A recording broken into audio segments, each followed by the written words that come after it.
Slovensko društvo Hospic deluje v slovenskem prostoru letos že 25. leto. Območni odbor Celje, eden izmed 11 območnih odborov po celi Sloveniji, pa je lani praznovalo 20. obletnico.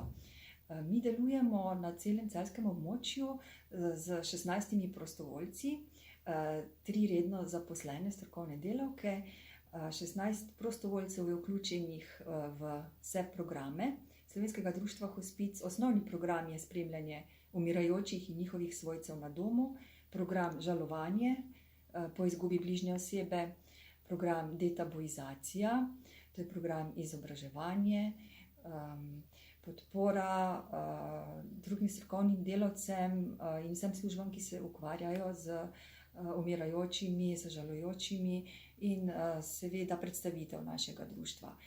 Potem program prostovoljstvo. Ta je ključni program, saj Slovensko društvo Hospic deluje z prostovoljci, ki so naša gonilna sila in v največji meri izvajajo naše programe.